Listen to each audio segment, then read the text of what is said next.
नमस्कार, मंडी.com में आपका स्वागत है। मैं हूं भुवन भास्कर। मंडी.com में इन दिनों हम लगातार जो कृषि सुधारों से जुड़े नए कानून आए हैं उन पर बात कर रहे हैं और हम कोशिश कर रहे हैं कि इस क्षेत्र से जुड़े हुए जो अलग अलग विशेषज्ञ हैं और इनके अलग अलग पहलुओं को साफ करने के लिए जो कृषि क्षेत्र के अलग अलग जानकार हैं उनसे बातचीत करें और आपके लिए उन पहलुओं पर नए सिरे से बातचीत करें जिन पर लेकर कहीं ना कहीं देखा जाए तो सफाई नहीं है या कहीं ना कहीं जिन पर आशंका का माहौल है। इसी क्रम में आज कार्यक्रम में दो मेहमान हमारे साथ जुड़े हैं जो इस कार्यक्रम के दौरान आपसे और हमसे बातचीत करेंगे और कृषि सुधार के जो नए कानून हैं उनके जो अलग अलग पहलू हैं उन पे अपनी राय हम लोगों को देंगे। इनसे आपका परिचय करा देते हैं। हमारे आज के पहले मेहमान हैं Indian chambers of food and agriculture ICFA के चेयरमैन MJ खान साहब और हमारे दूसरे मेहमान जो जुड़े हैं हमारे साथ तो वो हैं चौधरी रणवीर सिंह यूनिवर्सिटी के वाइस चांसलर RB सोलंकी साहब। आप दोनों का बहुत बहुत स्वागत है कार्यक्रम में। MJ खान साहब, आपसे हम बातचीत की शुरुआत करते हैं और आपसे मैं समझना चाहूंगा क्योंकि आप लगातार कृषि संबंधी जो गतिविधियां हैं उनके बीच में ही रहते हैं और एक साथ किसानों से और जो नीति निर्माता हैं उनसे सबसे आपका इंटरेक्शन होता रहता है। तो जो इतना समय बीत गया है अभी ये कानून आने के बाद कई चर्चाएं हो चुकी हैं, कई इस पे विशेषज्ञों ने अपनी राय दे दी है, कई अखबारों ने आर्टिकल्स लिख दिए हैं। कुल मिला के अभी जो आपका अनुभव बन रहा है सबसे मिलने बात करने के बाद किस तरह का माहौल है? क्या सारी समझ एक तरह से कहा जाए तो नीचे चली गई है, किसानों को भी समझ में आने लगा है और आप किस तरह से देख रहे हैं इन कानून? लंबे वक्त से हम लोग इस चीज का डिमांड कर रहे थे कि जब प्रोडक्शन में सेल्फ सफिशिएंसी आ गई है, आप अगर देखें पिछले 10-15 सालों में तो एक एक करके आप तिलहनों को छोड़ के करीब करीब हर एक क्रॉप में हर एक फार्म प्रोडक्शन में सेल्फ सफिशिएंसी या सरप्लस है। ऐसे टाइम पर जो फोकस शिफ्ट होना था पूरे सरकार का, पूरे सिस्टम का, वो होना था पोस्ट प्रोडक्शन के साइड में, क्योंकि प्रोडक्शन में जितना एनर्जी जितना इन्वेस्टमेंट लगा के अगर किसान ₹1 अर्न कर सकता है तो पोस्ट प्रोडक्शन मार्केट रिफॉर्म्स में कंज्यूमर से बेहतर कनेक्ट करके वो ₹4 कमा सकता है। तो जहां पे गैप्स एंड डिस्टॉर्शन सबसे ज्यादा हैं वो प्रोड्यूसर और कंज्यूमर के बीच का है। शायद एग्रीकल्चर एक ऐसा क्षेत्र है और हिंदुस्तान ऐसा मुल्क दुनिया में होगा जहां अगर ₹4 मिलता है किसान को टमाटर का तो कंज्यूमर पे करता है ₹20। तो 500% का डिफरेंस किसी भी सेक्टर में किसी भी इंडस्ट्री में दुनिया के किसी कंट्री में नहीं है। अब इसकी दिक्कत की वजह क्या है कि एग्रीकल्चर में प्रोडक्शन तक तो किसान के कंट्रोल में रहता, प्रोडक्शन से बाहर उसमें एक बिचौलियों की चेन शुरू हो जाती है और फिर जो हमारे आर्काइक लॉज थे कि पुराने वक्त के बने हुए लॉज थे उस वक्त के हिसाब से शायद अच्छे बने हों, वक्त के हिसाब से जरूरतें चेंज होती चली गई। पहले डेफिसिट का स्टेटस था तो डेफिसिट के माहौल में आप कंट्रोल करने की कोशिश करते हैं, लेकिन जब सरप्लस होता है तो आप फ्री करने की कोशिश करते हैं। तो ये तीनों लेजिस्लेशन बेसिकली एग्रीकल्चर सिस्टम को फ्री करने की कोशिश है। जब फ्री करेंगे आप तो उसमें चॉइसेस क्रिएट होंगी, ऑप्शंस क्रिएट होंगे, उसमें सभी बेनिफिशियरी होंगे और इस सिस्टम में एग्रीकल्चर में सबसे बड़ा बेनिफिशियरी जो प्राइमरी स्टेक होल्डर है वो किसान है, वो होगा। अब ये बात रहती है कि विरोध क्यों है, तो कम्युनिकेशन का कहीं डेफिसिट था। ये तीनों ऑर्डिनेंस लाने से पहले आपको यहाँ रोकता हूँ, ये इस वाले पहलू पे हम आएंगे। पहले हम प्रोफेसर RB सोलंकी से एक ओवरव्यू लेते हैं, वो क्या सोचते हैं। सोलंकी साहब, आपने कैसे देखा? खास तौर से ये महत्वपूर्ण प्रश्न आपके लिए इसलिए हो जाता है क्योंकि जो देश के एक छोटे से हिस्से में जहाँ सबसे ज्यादा विरोध आया है, जो खान साहब अभी जिसकी चर्चा कर रहे थे, जिस पर आगे हम और समझेंगे, वो उसी इलाके से आया है जहाँ आप हैं। तो आपने किस तरह से इसको देखा है और आपकी क्या समझ बनी है? कैसे लगता है आपको कि आने वाले दिनों में कृषि क्षेत्र को ये कानून प्रभावित करने वाले हैं? भुवन जी, जिस क्षेत्र में मैं हूँ उस क्षेत्र में वाकई ही हिंदुस्तान की फूड बाउल जिसको बोला जाता है, इसमें निसंदेह कोई शक नहीं।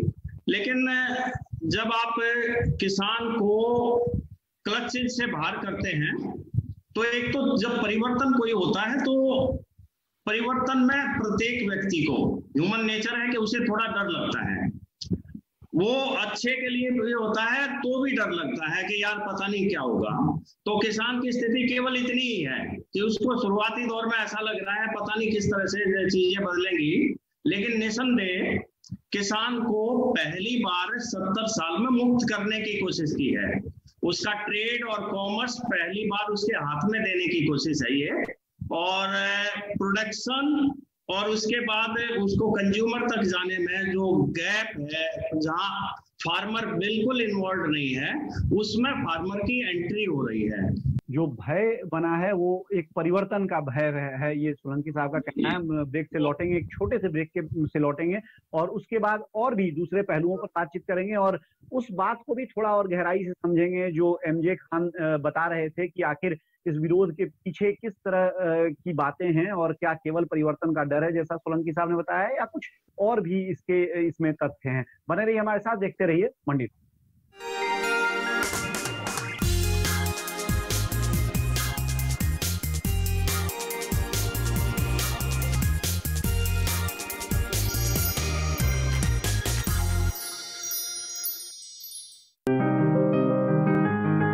बीमारियों से कैसे बचेगी फसल, मवेशियों की मुश्किलों का क्या है हल, कहां से लाएं बीज, कितनी लगेगी खाद,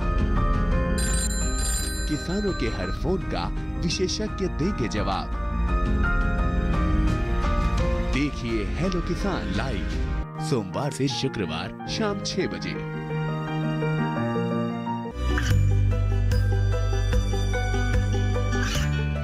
गांवों और पिछड़े क्षेत्रों में सरकारी योजनाओं की जानकारी पहुंचा। देश में कौशल और क्षमता विकास कर ग्रामीणों को सामाजिक बदलाव और विकास से जोड़ने की दूरदर्शन किसान की पहल चौपाल चर्चा देखें सोमवार से शुक्रवार सुबह 9 बजे।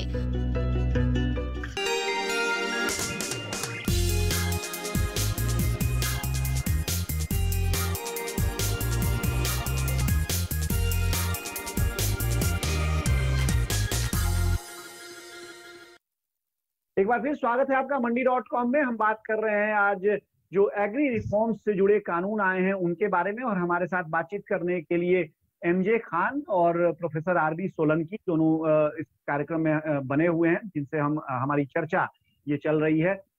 एमजे खान साहब, जो ब्रेक पे जाने से पहले हमारी जो बात हो रही थी, मैं आपसे अनुरोध करूंगा कि आप उस बात को पहले पूरा करें, फिर हम इसमें आगे बढ़ेंगे।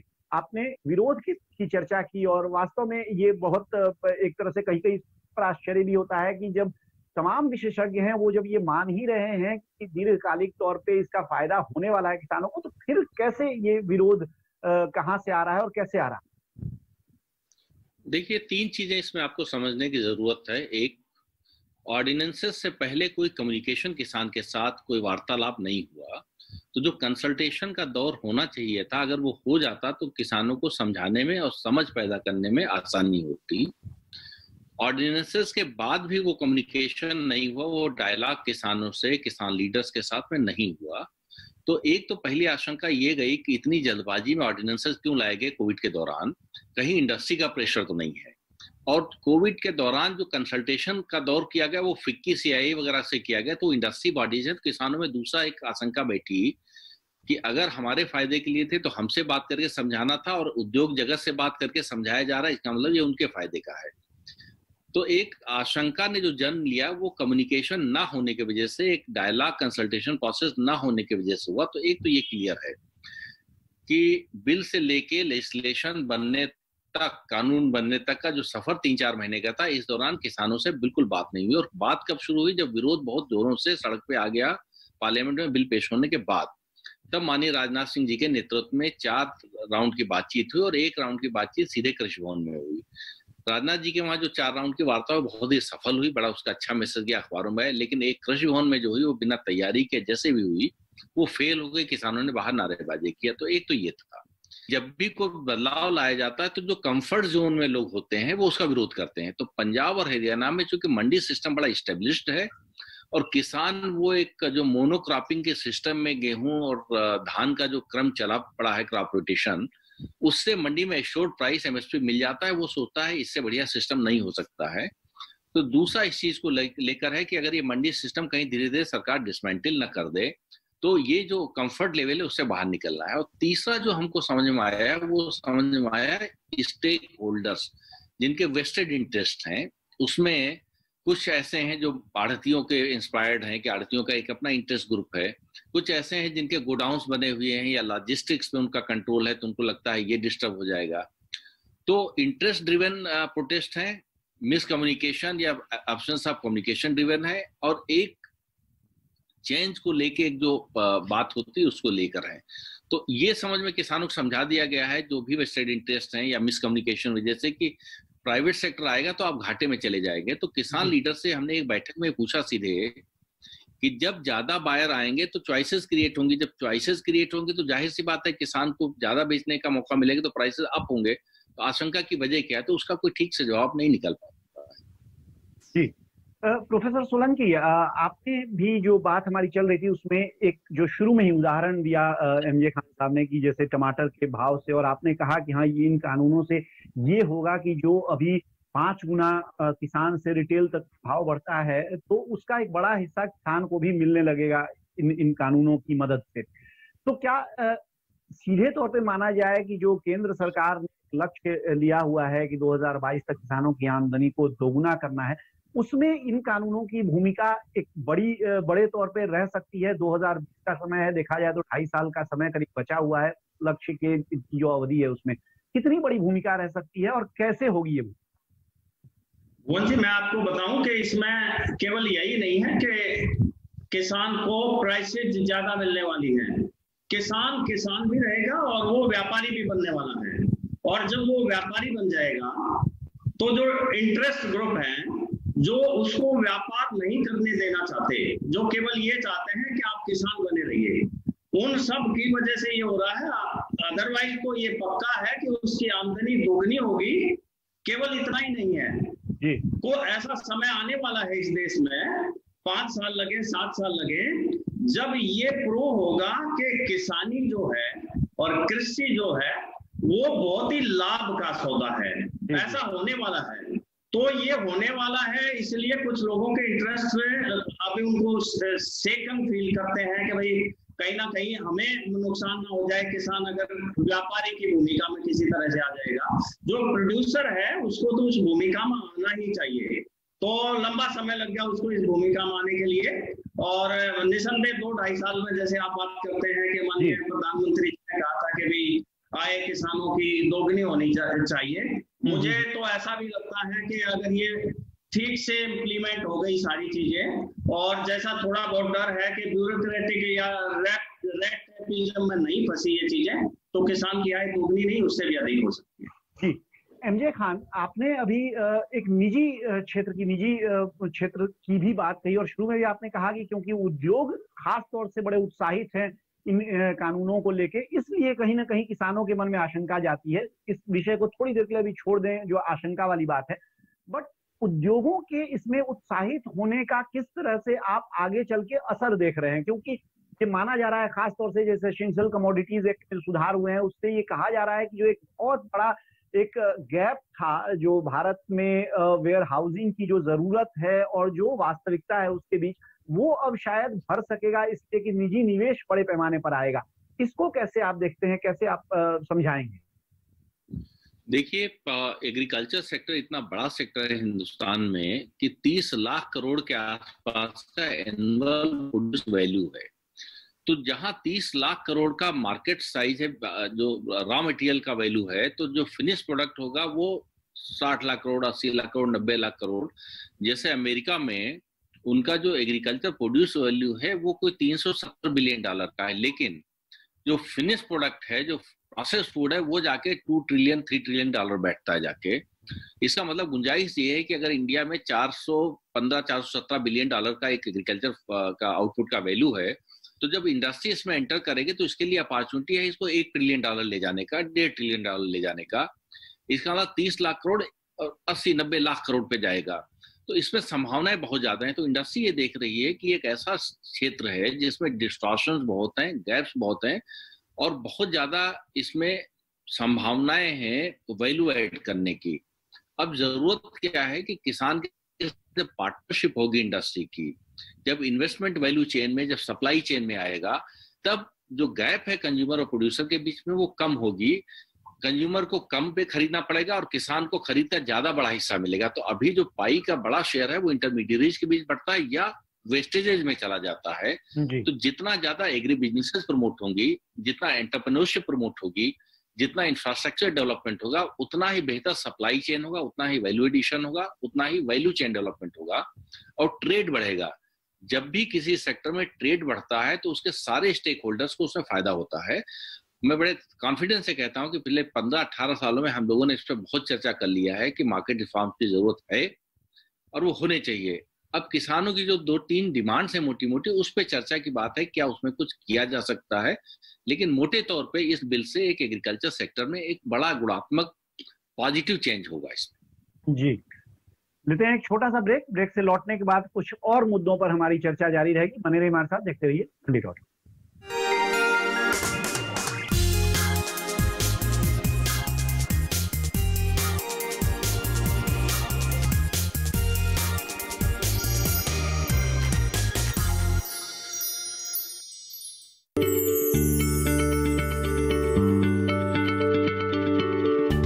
क्या आप किसी बीमारी से परेशान हैं?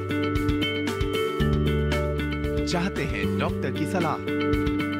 तो हम हैं आपके साथ, बताएंगे आपको जीने की राह। समस्याएं आपकी, समाधान देश के मशहूर विशेषज्ञों के। घर बैठे बात करें देश के जाने माने डॉक्टरों से। हमारे लाइव प्रोग्राम स्वस्थ किसान में हर शनिवार शाम 6 बजे से 7 बजे तक। ये कामयाबी है अन्नदाता की। ये कहानी है खेत और खलिहानों की। कैसे करें अपने पशुओं की देखभाल, जानिए गांव-गांव के किसानों का हाल। देखिए गांव किसान, सोमवार से शुक्रवार दोपहर 12 बजे सिर्फ डीडी किसान पर।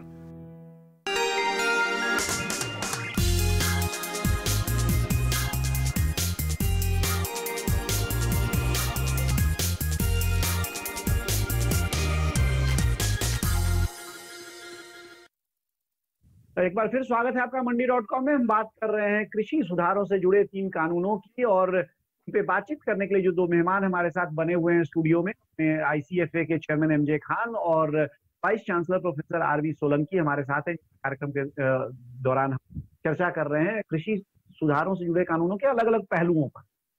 तो MJ खान साहब, जो एक कानून है ECA यानी एसेंशियल कमोडिटीज एक्ट, जिसकी पहले भी हमने बात की थी, उसके बारे में थोड़ा सा आपसे और मैं समझना चाहूंगा, थोड़ा विस्तार से अगर आप बता पाएं, क्योंकि कुछ लोगों का ये भी मानना है कि ये तो केवल इंडस्ट्रीज से जुड़ा हुआ कानून है और किसानों पर इसका किसी तरह से कोई असर नहीं पड़ेगा। तो ECA में जो सुधार किया गया है, जो स्टॉक लिमिट सरकार ने एक तरह से एक क्वांटिफाई कर दिया है कि एक निश्चित दाम बढ़ने पर ही हॉर्टिकल्चर में और अनाज में तभी इसको लागू किया जाएगा, तो इसका किस तरह से असर किसानों पर आएगा, किस तरह से इंडस्ट्री पर आएगा और किस तरह से पूरे कृषि क्षेत्र पर इसका असर देखने को मिल सकता है? देखिए, जब पॉलिसी बनती है, जब कानून आता है, उसके बाद कानून के रूल्स बनते हैं, उसके बाद प्रोग्राम्स के मार्फत इसकी डिलीवरी होती है। तो अब इसमें 2, 3, 4, 6 महीने का वक्त लगेगा, लेकिन कम से कम जब ये ओपन अप हो रहा है सेक्टर, अब ECA एक्ट में बदलाव का 2 सबसे बड़े फायदे हैं। एक ये है कि अब इंडस्ट्री इसमें बड़े पैमाने पे ये अपॉर्चुनिटी देखेगी कि हमको बिना किसी प्यूनिटिव एक्शंस के, नहीं तो ECA के अंडर छोटी छोटी बात पे एक बड़े पनिशमेंट्स थे। तो जाहिर सी बात है, जहाँ पे ऐसी चीजें होंगी वहां पे इंडस्ट्री क्यों इन्वेस्टमेंट लगा के अपना रिस्क लेगी। तो एक तो इन्वेस्टमेंट बढ़ेगा, किसमें बढ़ेगा? इंफ्रास्ट्रक्चर में, लॉजिस्टिक्स में, गोडाउन वेयर हाउसिंग में, इस सब में बढ़ेगा। दूसरा जो इसका सबसे बड़ा फायदा है वो ट्रेड बढ़ेगा, एक्सपोर्ट बढ़ेगा इंडिया से। वो क्या रहा था, अभी जरा से प्राइसेस उछलते तो ECA के तहत 2 कार्रवाई होती थी, एक एक्सपोर्ट रोक दिया जाता था और एक डोमेस्टिक पे होर्डिंग पे पनिशमेंट होता था। तो जब सरप्लस के सिचुएशन है तो हमको एनकरेज करना चाहिए, जितना जो होर्डिंग करना चाहे कर ले, क्योंकि जितना ज्यादा खरीदेगा उतना शॉर्टेज क्रिएट होगा, उतना प्राइसेस ऊपर बढ़ेंगे, तो सबसे ज्यादा फायदा किसको होगा? प्रोड्यूसर को। तो इतना सिंपल सा इसका कैलकुलेशन है। दूसरा एक्सपोर्ट का होता था, जरा सा प्राइसेस उछलते थे, ईसीए कानून को लागू करके एक्सपोर्ट रोक दिया जाता था। तो एक बार अगर कोई इंटरनेशनल ऑब्लिगेशन आप मीट आउट करने में फेल होते हैं तो कस्टमर का कॉन्फिडेंस दिख जाता है, तो वो उस एक्सपोर्टर के बारे में नहीं बल्कि पूरे कंट्री के बारे में उसका कॉन्फिडेंस दिख जाता है। तो वो सोचता है हम इंडिया के बजाय चाइना से डील कर लें, हम इंडिया के बजाय ऑस्ट्रेलिया से खरीद लें। तो ये दो चीजें ऐसी हैं जिनको ईसीए कानून में जरूरत है। और तीसरा ये था कि दोनों दूसरे कानूनों का बेस्ट अगर इम्प्लीमेंटेशन में फायदा लेना है तो ईसीए को as a part of that देखना है पूरे पैकेज में, तो इसमें बदलाव जरूरी थे। जी प्रोफेसर सोलंकी, कॉन्ट्रैक्ट फार्मिंग का लॉ जो आया है उसको आप किस तरह से आपको लगता है कि भारत के किसान ज्यादा से ज्यादा उसका लाभ उठा सकते हैं? और क्या तो एक फूड प्रोसेसिंग इंडस्ट्री की बात बार बार की जाती है जो बहुत सरकार के प्रयासों के बावजूद भी उस स्तर पर नहीं पहुंच पाया है पिछले 5-6 सालों का, जैसे कि हम उम्मीद करते रहे हैं या हमें उम्मीद करनी चाहिए। तो उसके मतलब ये कैसे होगा? पहले मुर्गी आएगी, पहले अंडा आएगा, पहले कॉन्ट्रैक्ट फार्मिंग या पहले फूड प्रोसेसिंग इंडस्ट्री जो है उसका और ज्यादा डेवलपमेंट हम करें, कैसे चलेगा ये? भुवन जी, मैं आपको बताऊं कि अभी भी जो किसान है और उत्तरी भारत का किसान, खासतौर पर पंजाब और हरियाणा का किसान है, वो अपने गांव में कॉन्ट्रैक्ट फार्मिंग करता है। वो उसकी खेती को कुछ और लोग भी बोते हैं। वो मान लीजिए जॉब में है या बिजनेस में है, तो उसके पास जो एग्रीकल्चर लैंड की होल्डिंग है वो किसी और को देता है और वो कॉन्ट्रैक्ट करता है उसके साथ। वो इनफॉर्मल कॉन्ट्रैक्ट है, उस तरह का नहीं है जो कॉर्पोरेट्स के साथ होने जा रहा है। लेकिन उसको इस बात की तो समझ है, पर पॉइंट ये है कि जब कॉन्ट्रैक्ट फार्मिंग कॉर्पोरेट सेक्टर करेगा, कंपनीज करेंगी जो फूड प्रोसेसिंग में इन्वॉल्व होंगी, तो जरूरी तौर पर वो हायर रेट पर करेंगी। किसान का शेयर उसमें बढ़ने वाला है। अब एक किसान की जमीन को दूसरा किसान बोता है और वो दूसरा बोने वाला उसे मंडी में बेचने जाता है, केवल इतना है। अब किसान की जमीन को कंपनी बोने के लिए उस किसान को कहेगी कि आप इसमें खेती करिए और हम इस रेट में इस चीज को खरीद लेंगे। तो डेफिनेटली जब कंपनी को लगेगा कि फूड प्रोसेसिंग इंडस्ट्री की वजह से अपने बिजनेस में वो लाभ ज्यादा कमा रहे हैं, तो वो ज्यादा उनके साथ भी बार्गेन जो है किसान कर पाएगा कि इनको इतना फायदा हो रहा है तो मुझे उसका लाभ मिलना चाहिए। तो जो इनफॉर्मल कॉन्ट्रैक्ट फार्मिंग छोटी मोटी जो गांव में हो रही है, उसकी बजाय ये फॉर्मल तरीका किसान को लाभ देने वाला है और इंडस्ट्री की ये जरूरत बनने वाली है कि इस तरह का लाभ उसे मिले। अब एक बात ये है कि कौन सा पहले होगा इसमें से, मुझे लगता है ये दोनों चीजें साथ साथ होने वाली है। इंडस्ट्री अपना इन्वेस्टमेंट शुरू करने वाली है फूड प्रोसेसिंग में और वो कॉन्ट्रैक्ट करेगी किसानों से। उधर से किसान की भी ये समझ में आने वाला है कि यार मुझे अब ये जमीन किसी दूसरे किसान को नहीं देनी, कंपनी को दे रहा हूँ और ये मोटा मुनाफा कमाती है ये कंपनी, तो मुझे हायर रेट पर देनी है इस बार ये खेती का फूड प्रोडक्ट इसको बना के दूंगा, प्रोड्यूस करके दूंगा, जो उत्पादन करके दूंगा उसकी कीमत मुझे ज्यादा वसूलनी है इससे। तो साथ साथ होगा, किसान को लाभ होगा। जी प्रोफेसर सोलंकी, हालांकि आप जो कहना चाह रहे हैं मैं थोड़ा सा इसमें कोई कंफ्यूजन ना हो इसलिए इसको रीवर्डिंग इसकी कर देता हूं। जो प्रोफेसर सोलंकी कहना चाह रहे हैं उसमें निश्चित तौर पे जमीन कॉर्पोरेट्स को नहीं दी जा सकती है, जो कानून है कॉर्पोरेट खेती को हाँ बिल्कुल भी मान्यता सरकार ने नहीं दी है, लेकिन हाँ जो किसानों का समूह या किसान जो कॉर्पोरेट्स के साथ समझौता करके और तब जो उत्पादन करेंगे उसकी बात ये हो रही है। आप दोनों का बहुत बहुत शुक्रिया हमारे साथ कार्यक्रम में शामिल होने के लिए और अपने जो ये विचार थे और अपनी जो जानकारियां थी वो हमारे दर्शकों के साथ साझा करने के लिए बहुत बहुत शुक्रिया आप दोनों। थैंक यू, धन्यवाद। तो ये थे एमजे खान साहब और आरबी सोलंकी साहब जो दोनों हमारे साथ कार्यक्रम में जुड़े और आपसे अपनी सारी बातें साझा की। फिलहाल अब मंडी.com से मुझे इजाजत, लेकिन बने रहिए हमारे साथ, ये डीडी किसान, क्योंकि डीडी किसान पर कार्यक्रमों और समाचारों का सिलसिला जारी। आपकी राय हमारे लिए बहुत महत्वपूर्ण है। आप हमारे टोल फ्री नंबर पर कॉल कर सकते हैं और अपनी राय दे सकते हैं। साथ ही आप ईमेल के जरिए भी हमें अपनी राय दे सकते हैं। हमारा ईमेल पता है ncdexmandi@gmail.com।